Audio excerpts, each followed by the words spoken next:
Seattle marque la 11e étape du SMX World Championship. Et on l'attend, cette étape, sous le soleil, cette fois-ci à Seattle. Une belle piste qui va accueillir les pilotes de la catégorie 450. On a vu Maxime Plessinger, vraiment des départs incroyables. Malheureusement, il va virer trop large et ça permet à Cooper Webb de virer serré et de prendre les commandes de cette finale. Cooper Webb est en tête, Ken Roczen est deuxième. Derrière, on a Justin Cooper, justement, et les pilotes KTM avec Aaron Plessinger et Chase Sexton. Ouais, on a vu Sexton qui a réussi à doubler son coéquipier assez rapidement.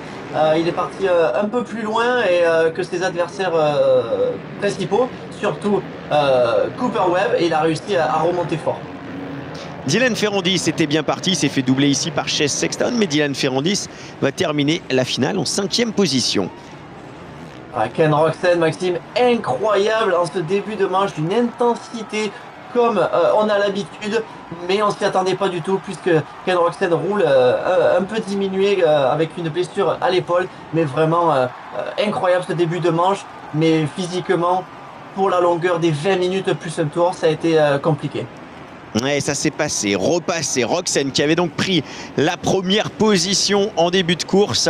Il va bien tenir le rythme, mais Cooper Webb est un adversaire redoutable et il va se repositionner en tête. Un beau mano à mano, une belle passe d'armes entre les deux pilotes. Ouais, ces deux enchaînements qu'on vient de voir à l'instant étaient vraiment difficiles à négocier et il y a eu énormément de dépassements à cet endroit-là. Et c'était très intéressant de voir la différence entre chaque pilote. Et voilà, encore un bon exemple de cet enchaînement-là avec ce virage et l'intérieur de Sexton sur Justin Cooper. Et à ce moment-là, il se rapproche de Cooper Webb et de Ken Roczen.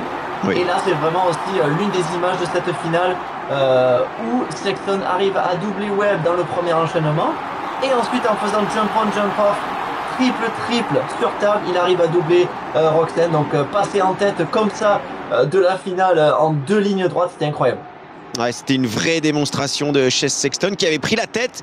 Eh bien ça a boosté finalement Cooper Webb qui se remet en route et qui va aller se relancer pour aller chercher Chase Sexton. Derrière, c'est Justin Cooper qui avait pris le meilleur sur Ken Roczen. Et puis finalement, il va finir à terre, Justin Cooper. Ouais, comme tu dis, Maxime, c'est vrai que Cooper Webb, en milieu de cette finale, il nous montrait pas vraiment. On pensait pas qu'il allait pouvoir aller chercher cette finale, mais bon, comme on l'a dit, Cooper Webb est capable de tout et même dans des conditions difficiles, il arrive à se reconcentrer et à trouver des solutions pour aller rechercher la première place face à Sexton et reprendre le dessus.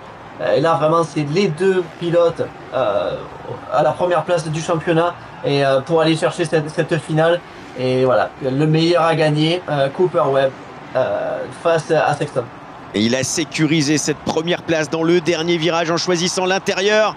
Il s'impose, Cooper Webb, 4e victoire de l'année devant Chase Sexton.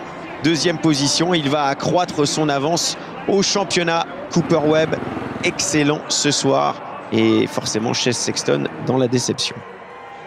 Ouais, très difficile cette défaite de Sexton à ce moment-là de la saison. Même s'il reste encore quelques épreuves, le moindre point coûte très cher. Voici le podium, Cooper Webb, Chase Sexton et Plessinger.